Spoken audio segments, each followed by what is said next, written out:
Hi! Curious ka ba malaman ang 17 indisputable laws of teamwork ni John C. Maxwell? Yun nga lang, malabo ang mata mo o kaya tamad ka magbasa. Well, let me help you. Allow me to share to you the summary of it law by law. So let's begin with law number 1, the law of significance.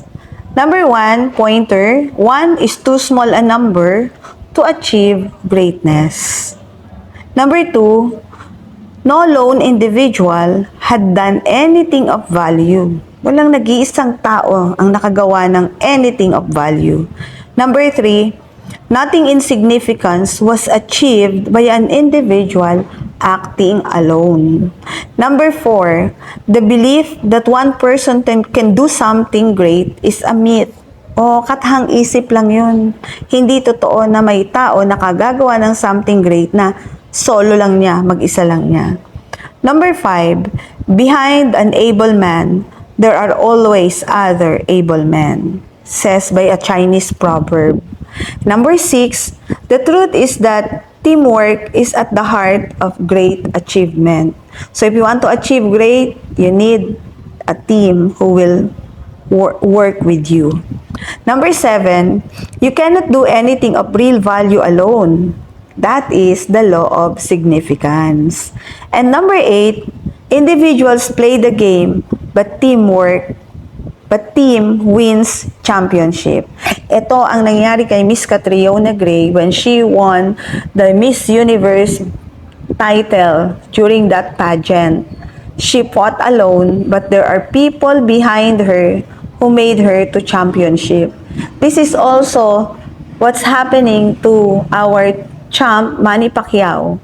He was boxing alone, but there are people behind him who supported him and helped him to make it to championship.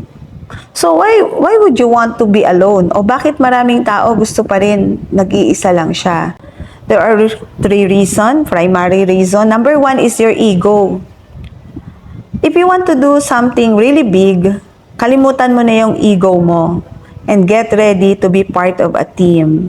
Sabi nga ni Andrew Carnegie, it makes a big step in your development when you come to realize that other people can help you do a better job than you could do it alone. So, find people to be part of a team. Number 2 is insecurity. Sabi sa law of empowerment, only secure leader gives power to others.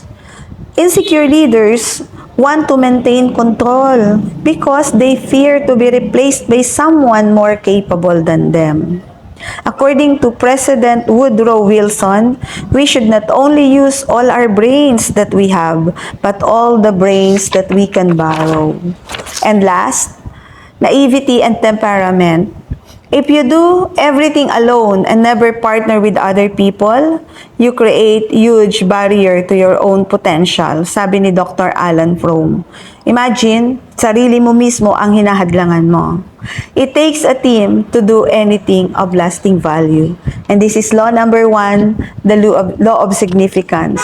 So it is significant for you to have a teammate, to work with a team so that you can achieve great things. Amen? So, thank you for watching. God bless you. Abangan po natin ang law number 2. Remember, Jesus loves you.